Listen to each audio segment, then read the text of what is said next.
वश लेवल 2 ये मूवी फ़िलहाल बॉक्स ऑफिस पे इतना ज़्यादा कलेक्शन कर रही है कि इस मूवी ने फ़िलहाल पूरे इंटरनेट पे एक धमाल मचा दी है।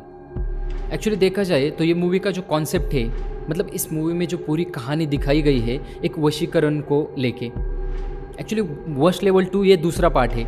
इसका जो पहला पार्ट था जो वश था, वश का जो पहला पार्ट था उसका रीमेक अजय देवगन ने बनाया था, जिस मूवी का नाम था शैतान। उस मूवी में क्या दिखाया था कि एक मिठाई खा के एक लड़की एक इंसान के वश में आ जाती है। और जो दूसरा पार्ट है वश लेवल 2 का, मूवी में पूरे ये दिखाया गया है कि एक इंसान एक स्कूल में जाता है। स्कूल में जो लंच ब्रेक होता है, उस लंच ब्रेक के जो खाना बनाया जाता है उस खाने में कुछ ऐसी चीज़ मिला देता है जिसकी वजह से पूरी स्कूल की लड़कियां उस इंसान के वश में आ जाती हैं। तो वो इंसान जो भी कहेगा वो हर एक चीज़ वो लड़कियां मान रही थी। 10 लड़कियों ने अपनी जान दे दी। ये एक मूवी का कॉन्सेप्ट है जो कि काफ़ी अच्छा है। बट जो चीज़ हमें ये वीडियो बनाने के लिए मजबूर की वो थी कि लोगों का ये मानना है कि वश लेवल 2 देखने के बाद लोग पोजेस्ट होने लगे। कई सारे लोग ये कहने लगे कि मेरी मेंटल स्टेबिलिटी काफ़ी ख़राब हो चुकी है वो मूवी देखने के बाद। और वेस्ट बंगाल में तो एक लड़का मूवी थिएटर में ही काले जादू वाला जो पूरा सामान था वो लेके बैठ गया और वही अपना तंत्र मंत्र का जो कार्यक्रम था वो चालू कर दिया। कोई मूवी चालू रहती है जो कि एक वशीकरण पे बनाई जाती है। वशीकरण एक कॉन्सेप्ट ही क्या है, या थिएटर में जो लोग कर रहे हैं, जो लोग पोजेस्ट हो रहे हैं, या वेस्ट बंगाल का जो लड़का था जो वहाँ पे काले जादू कर रहा था, क्या सच में ऐसा होता है? या पूरी जो वश लेवल 2 की जो कहानी है ये जानेंगे और जानेंगे कि क्या है वशीकरण, सच में ऐसा हो सकता है? क्या वशीकरण की वजह से रियल इंसिडेंट्स हमारे लाइफ में भी हो चुके हैं या हमारे आसपास हो चुके हैं? ये पूरा सिनेरियो, ये पूरी अलग अलग कहानियाँ हम जानेंगे आज के वीडियो में। वश लेवल 2 ये मूवी फ़िलहाल बॉक्स ऑफिस पे बहुत अच्छा कलेक्शन कर रही है। काफ़ी हिट हो रही है ये मूवी, लोगों को काफ़ी पसंद आ रही है। मूवी का जो कॉन्सेप्ट है, मूवी में जो मिस्ट्री या थ्रिलर जो भी दिखाया गया है, लोगों को काफ़ी पसंद आने लगा है। मूवी देखने के बाद बहुत सारे लोग पोजेस्ट हो रहे हैं या बहुत सारे लोग उसके बाद काला जादू कर रहे हैं, क्योंकि मूवी में जो स्टोरी दिखाई गई है, सबसे पहले हम उस पर फोकस करेंगे। वश का जो पहला पार्ट बनाया था उसमें ये दिखाया गया था कि एक फैमिली एक ट्रिप पे निकलती है। वहाँ पे उन्हें एक अननोन इंसान मिल जाता है, उनके साथ उनकी दोस्ती हो जाती है। वो वहाँ पे उनको एक लड्डू खिलाता है और वो लड्डू खाने के बाद वो जो लड़की थी वो पूरा उस इंसान के वश में हो जाती है। तो वो जो बोलेगा वो लड़की कर रही थी। वो मूवी इतनी ज़्यादा हिट हो गई कि उसका एक हिंदी में रीमेक बना जिसका नाम है शैतान, जो कि अजय देवगन ने खुद बनाई थी, खुद ही डायरेक्ट की थी। तो अगर आपने शैतान मूवी देखी रहेगी तो आपको अंदाज़ा लग जाएगा कि मैं किसके बारे में बात कर रहा हूँ। तो एक लड्डू खाने की वजह से क्या सच में एक इंसान वश में आ जा सकता है? और जो दूसरा पार्ट जो आया है वश लेवल 2, क्या सच में उस मूवी में ऐसा कुछ है कि लोग पोजेस्ट हो रहे हैं, लोग वहाँ पे थिएटर में बैठ के काला जादू कर रहे हैं? एक्चुअली इस मूवी में जो कॉन्सेप्ट दिखाया गया है, ये मूवी में जो स्टोरी दिखाई गई है, एक स्कूल दिखाया गया है जहाँ पे बहुत सारी लड़की पढ़ाई करती है। और वहाँ पे जब उनका लंच ब्रेक हो जाता है तो लंच ब्रेक में जो स्कूल था वही उनको खाना प्रोवाइड करता है। तो जब वो खाना बन रहा था तब एक इंसान ने उनके पूरे खाने में ऐसा कुछ तो मिला दिया जिसकी वजह से वो जो पूरी लड़कियां थी उस इंसान के वश में हो जाती है। तब स्कूल वालों को कब पता चल जाता है? जब 10 लड़कियां टेरेस पे खड़ी रहती है और वहाँ से कूदती है, तब प्रिंसिपल को ये पता चल जाता है कि ये लड़कियां इनकी बात नहीं मान के किसी और लड़के की बात मानती है, क्योंकि वहाँ पे वो लड़कियां मेंशन करती है कि हमें एक अंकल ने कहा है कि यहाँ से कूदो, और उनको एक टाइम दिया जाता है। वो टाइम ख़त्म होने के बाद वो लड़कियाँ वहाँ से कूदती है। प्रिंसिपल काफ़ी घबरा जाती है। प्रिंसिपल को यही लगता है ये 10 लड़कियाँ थी जो वशीकरण का शिकार हो चुकी है। तो प्रिंसिपल जब कैंटीन में जाती है वहाँ पे वो देखती है तो कम से कम 100-150 लड़कियाँ वहाँ पे बैठी हुई थी और वहाँ पे उन्हें कंट्रोल कर रहा था एक इंसान, और ये इंसान कोई नहीं रहता। जो पहले पार्ट में जो दिखाया गया था उसका ही बड़ा भाई रहता है जो कि अपने भाई को खोजता है। तो वो चाहता था कि इन लड़कियों को कि मेरे भाई को मैं ढूंढ ढूंढ के काफ़ी थक चुका हूँ, तो अभी वो चाहता था कि मैं ये 150 लड़कियों को हथियार बना के अपने भाई को ढूंढूंगा। इसकी वजह से ये पूरी लड़कियों को वश में कर लेता है और मूवी में इतना ज़्यादा दिखा चुका है कि लड़कियां को जो चाहे वो कर सकता है। एक लड़की ने तो गन लेके अपनी मम्मी पापा को भी मार दिया। तो आप समझ सकते हैं कि वशीकरण किस लेवल पे हो चुका है। मूवी काफ़ी अच्छी है, अगर आपने नहीं देखी है तो बिल्कुल आप जाइए और देखिए। बट उसके बाद में अगर मूवी का कॉन्सेप्ट छोड़ दे, बट लोगों के मन में जो क्वेश्चन आ रहे हैं कि वशीकरण सच में होता है, क्या आज भी ये चीज़ मौजूद है, या ऐसी कोई कहानी हो चुकी है अपने आसपास में, तो जी बिल्कुल वशीकरण सच में मौजूद है। मूवी का जो कॉन्सेप्ट लिया गया है, भले ही वो मूवी एक बनाई गई स्टोरी है, बट जो वशीकरण दिखाया गया है, जिस लेवल पे दिखाया गया है, हाँ सच में हमारे देश में आज भी ऐसे हो सकता है। अगर आपको उतना उस चीज़ का नॉलेज है, उतना आपको उस चीज़ का अभ्यास है, तभी ये सब चीज़ें पॉसिबल है। तो सबसे पहले जानते हैं कि वशीकरण क्या होता है। वशीकरण यही है कि किसी भी चीज़ को हम कंट्रोल कर सकते हैं। तो वशीकरण के भी बहुत सारे टाइप्स हैं। जितना हमने लोगों ने रिसर्च की, हमें इसके 4 टाइप मिले। सबसे पहला जो आता है वो है मंत्र वशीकरण। मंत्र वशीकरण मतलब क्या? जो कि मंत्रों से हो जाता है। मतलब आपने एक छोटी सी डॉल ले ली जो ब्लैक कलर की मिलती है, जो कि काफ़ी काले जादू वाले लोगों के पास देखी रहेगी, वहाँ पे रख दी। किसी का बाल ले लिया, उस बाल से आपने उस जो डॉल थी उसको वो बाल बांधा। उसके बाद में उसके डॉल को देख के आप जाप कर रहे, जो भी वशीकरण के जो भी मंत्र है। एक्चुअली मुझे तो उतना नॉलेज नहीं है कि उसके क्या मंत्र है, बट जितना स्टडीज़ में मैंने देखा है वो चीज़ मैं आपको बता रहा हूँ। तो उस डॉल के ऊपर मंत्र करना क्या आता है। सबसे पहला जो टाइप है वशीकरण का, मंत्र वशीकरण। दूसरा है यंत्र वशीकरण। यंत्र वशीकरण मतलब क्या? तांबे या चांदी से एक यंत्र बनाना और उस यंत्रों को देख के जाप करना, यह है सेकेंड। और थर्ड पे जो आता है वो ताबीज़ वशीकरण, जो मोस्टली आपने देखा रहेगा। किसी भी पंडित के पास जाइए, एक ताबीज़ देता है, उसको ऊपर वो बहुत सारे मंत्र बोलता है, उसके बाद वो आपको बांध देता है, क्योंकि आपकी सेफ्टी के लिए, आपको कोई नज़र ना लगे, कुछ ना चीज़ें हो। ये है थर्ड। और लास्ट वाला है द्रव्य वशीकरण। द्रव्य वशीकरण मतलब क्या? जो आपको दिखाया गया था शैतान मूवी में, जो आपको दिखाया गया था वश लेवल 1 में और लेवल 2 में भी, जो खाने में मिलाया जाता है, उसके बाद में वो पूरी जो स्कूल की लड़कियां थी वो एक इंसान के वश में आ चुकी है। ये था लेवल 2 का, जो आपके साथ भी हो सकता है। इस पे कोई क्वेश्चन मार्क लाने वाली चीज़ नहीं कि वशीकरण हो नहीं सकता है। जब हमारी टीम कोई भी चीज़ पे रिसर्च करती है, तब हमें ये पता चल जाता है कि हमारा दिमाग जो सोचता है कि ऐसा हो सकता है क्या, एक्चुअली उससे भी भयानक लेवल पे चीज़ें हो चुकी है हमारे देश में, जिसकी एक स्टोरी हम आने वाले वीडियो में आपके साथ शेयर करेंगे। तो जो हमारे घर वाले जो हमें बचपन से कहते आ रहे हैं कि किसी और लोगों का खाना नहीं चाहिए, ये कोई एक कहा सुनी हुई चीज़ नहीं है। ये जो काफ़ी पहले टाइम से चली आई हुई चीज़ें हैं कि क्या पता कुछ किसी ने कुछ मिला दिया हो, ये आपने भी सुना होगा। क्या पता आपके खाने में किसी ने कुछ मिलाया हो जिससे आपकी तबीयत खराब हो।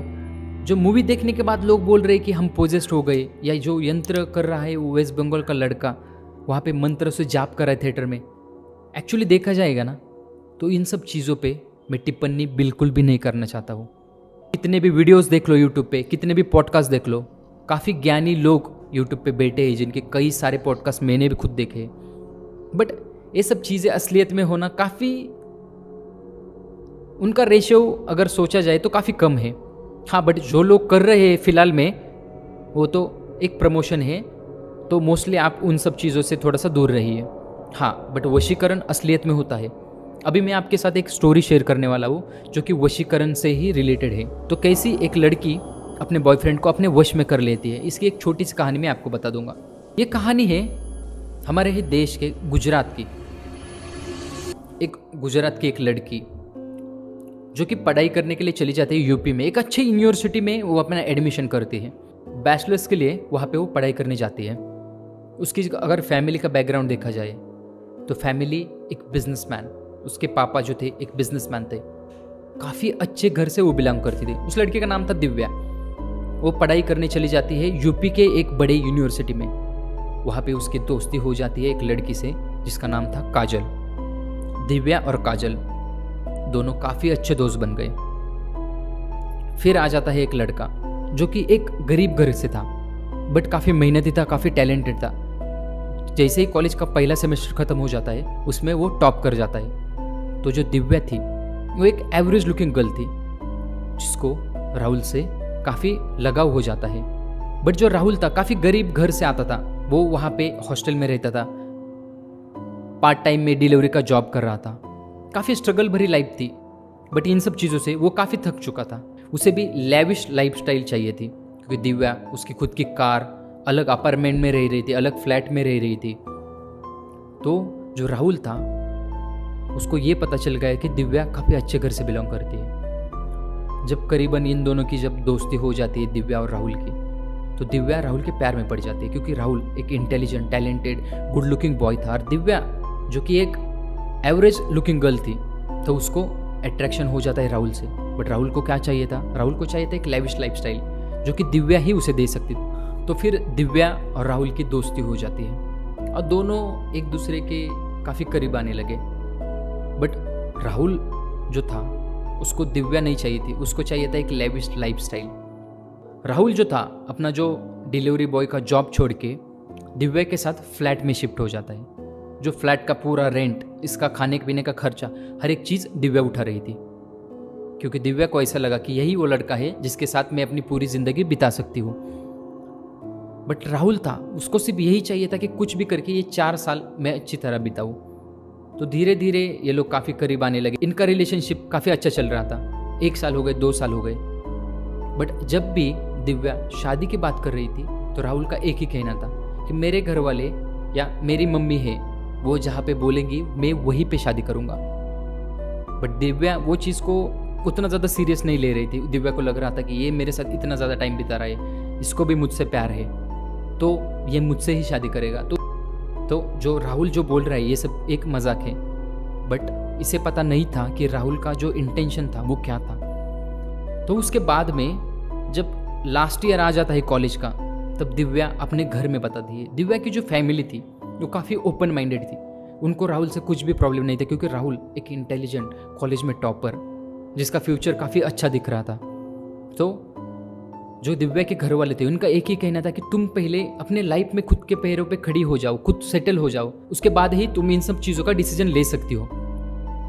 दिव्या काफ़ी खुश हो गई, उसने जल्दी जाके राहुल को ये सब सारी चीज़ें बताई। राहुल गुस्सा हो गया, बोला मैं तुमसे शादी नहीं कर सकता हूँ, मैंने तुम्हें पहले ही कहा था कि मेरी मम्मी जहाँ पे बोलेंगी मैं वहीं पे ही शादी करूँगा। दिव्या उसे बोली फिर हमारा रिलेशन? राहुल बोला हमारा रिलेशन सिर्फ और सिर्फ कॉलेज तक ही है।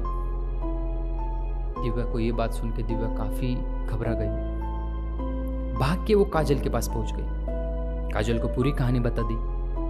काजल को ये लग रहा था कि तुम जो अपना फाइनल का जो एग्ज़ाम है उस पर फोकस करो, ना कि ये रिलेशनशिप पे। बट दिव्या जो कि राहुल के साथ इतने साल रह चुकी थी, 3.5 ईयर उसके साथ रह चुकी थी, तो राहुल को छोड़ना काफ़ी मुश्किल था। दिव्या ने डिसाइड कर लिया आज से मैं राहुल से बात नहीं करूँगी। 1 महीना 2 महीना, बट वो राहुल के बिना नहीं रह सकती थी। वो राहुल के पास गई, गिड़गिड़ाई, उसके पैर पड़ी, प्यार की भीख मांगी, बट राहुल नहीं मान रहा था। बट उसके बाद जब राहुल का असली चेहरा दिव्या के सामने आया कि उसने सिर्फ मुझे यूज़ किया, आज तक मैंने इसके ऊपर इतने सारे पैसे खर्च कर दिए और उसने सिर्फ मेरा यूज़ ही किया, ये चीज़ जब दिव्या के दिमाग में आई तो उसके बाद जो दिव्या ने किया वो काफ़ी खतरनाक था। दिव्या जो कि ऑलरेडी एक रिच फैमिली से आ रही थी, एक तांत्रिक के पास जाती है और तांत्रिक को पूरी कहानी बताती है। तांत्रिक को बोलती है कि मुझे इस लड़के से बदला ही लेना है, मेरे प्यार में वो इतना पागल होना चाहिए, बट मैं उसको मिलूंगी नहीं कभी लाइफ में। जो तांत्रिक था उसने उसे कहा कि मुझे इतने पैसे लगेंगे, बाकी तुम्हारा जो भी प्रॉब्लम है मैं इसे सॉल्व कर दूंगा।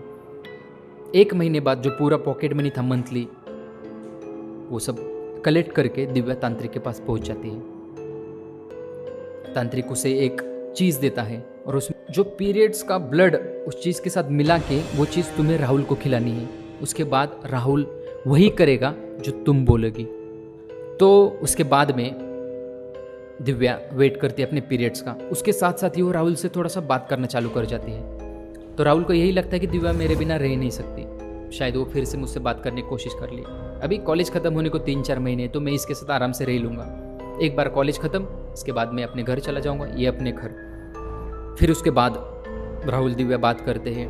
15-20 दिन बात करने के बाद दिव्या को आ जाते हैं पीरियड्स में जो ब्लड रहता है वो उस खाने के साथ मिक्स करके दिव्या एक प्लान बनाती है। बोलती अपन जो दो है वो एक नाइट आउट को जाते हैं। तो एक मस्त होटल में जाते हैं, वहाँ पे दारू लेके दारू के साथ वो चीज़ मिक्स करके दिव्या उसे पिला देती है। 2 दिन बाद जब दारू का नशा खत्म होते ही राहुल जब दिव्या के पास जाता है तो उसे एक ही चीज़ बोलता है कि तुमने अपने घर में तो बात कर ली ना, मैं अपनी मम्मी से बात कर लूँगा, हम लोग जल्द ही शादी करेंगे।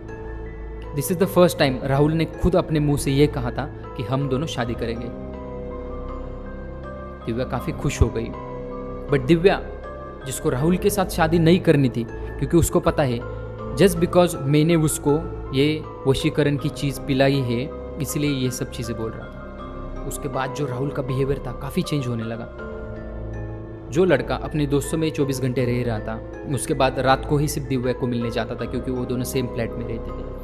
उसका बिहेवियर, कॉलेज में जाने के बाद दिव्या के लिए वेट करना, दिव्या के लिए हर एक चीज़ करना, दिव्या का ख्याल रखना, दिव्या के लिए रात में उठ के भी दिव्या को देखते रहना, ये हर एक चीज़ जो कि एक पागलपन है राहुल कर रहा था। बट दिव्या को पता था कि ये सब चीज़ें जस्ट बिकॉज वशीकरण जो दवाई जो तांत्रिक ने दी थी वो उसे पिलाई, इसकी वजह से ही ये सब चीज़ें वो कर रहा है। बट फिर उसके बाद दिव्या की दोस्त काजल ये सब चीज़ देखती है तो वो अचानक से बोलती है कि अचानक से राहुल को क्या हो गया। जो लड़का तुमसे बात करने के लिए भी राज़ी नहीं था, जिसके तुम इतना गिड़गिड़ा रही थी उसका साथ चाहने के लिए, उसके साथ शादी करने के लिए, आज अचानक से वो लड़का तुम्हारे प्यार में इतना कैसे गिर गया। फिर दिव्या ने पूरी कहानी काजल को बता दी। काजल काफ़ी शॉक हो गई, बोले कि हम कुछ भी हो जाए हम किसी के लाइफ के साथ खिलवाड़ नहीं कर सकते थे। और उसके बाद काजल कर भी कह सकती, क्योंकि दिव्या जो पहले राहुल के इतने ज़्यादा प्यार में थी, अचानक से राहुल ना मिलने की वजह से पूरी पागल बन चुकी थी। उसे चाहिए था सिर्फ बदला, जो कि जो चीज़ें वो देख रही थी उस चीज़ों से वो काफ़ी खुश हो रही थी। जो उनका लास्ट सेमेस्टर था वो ख़त्म हो गया, दिव्या अपने घर चली गई। राहुल पागलों की तरह दिव्या को ढूंढ रहा था। दिव्या ने अपना फ़ोन नंबर हर एक चीज़ चेंज कर ली। उसके बाद में राहुल काजल को कांटेक्ट करता है, बोलता है कि मुझे दिव्या से बात करना है, उससे बात भी नहीं की। तो फिर जब काजल ने जब दिव्या से कांटेक्ट किया तब पता चला गया कि दिव्या अपने मास्टर्स करने के लिए यूके शिफ्ट हो गई। और राहुल था जो पागलों की तरह दिव्या को ढूंढ रहा था। राहुल ने पुलिस में कंप्लेंट भी कर दी थी कि ये जो लड़की है मिसिंग है, जिसके साथ में शादी करने वाले थे मिसिंग है। जब ये सब चीज़ें दिव्या के घर वालों को पता चल गई, तो जब दिव्या ने पूरा सिनेरियो अपने घर वालों को बता दिया तब घर वाले भी काफ़ी शॉक हो चुके थे। और जब राहुल के घर वालों को ये सब चीज़ें पता चली कि एक लड़की ने हमारे लड़के के ऊपर वशीकरण किया है, बाद में वो एक पंडित के पास चले जाते। तो पंडित जी उसके बाद में उसके ऊपर काफ़ी ज़्यादा मंत्र या जो भी सारी चीज़ें करते हैं उसको नॉर्मल बनाने के लिए। बट फिर भी वो चीज़ को कम से कम 7 से 8 साल हो चुके हैं, बट राहुल आज भी अपने नॉर्मल स्टेज में नहीं है। तो आप सोचो कि वशीकरण ये जो चीज़ है किस लेवल तक लेके जा सकते हैं। अगर आज देखा जाए इंसान के मन के अंदर क्रोध, द्वेष या जेलिसी ये इतनी ज़्यादा बढ़ चुकी है कि इंसान इस चीज़ के लिए कुछ भी कर सकता है। दिव्या ने जो किया वो सही या गलत, क्योंकि राहुल ने उसके साथ जो किया वो सही था या गलत, इस चीज़ पे जवाब देना काफ़ी मुश्किल है। बट हाँ, ये जो वशीकरण जो चीज़ है ये इतनी ज़्यादा एक इंसान की लाइफ स्पॉइल कर सकती है, ये स्टोरी से आप अंदाज़ा लगा सकते हो। ये जो पूरी कॉन्सेप्ट या ये जो पूरी कहानी थी ये थी एक वशीकरण की। तो अगर ये वीडियो आपको अच्छा लगे तो लाइक ज़रूर कीजिए, और ऐसे ही हॉरर स्टोरीज़ या हॉरर कॉन्सेप्ट देखने के लिए हमारे चैनल को सब्सक्राइब कीजिए। तब तक के लिए धन्यवाद।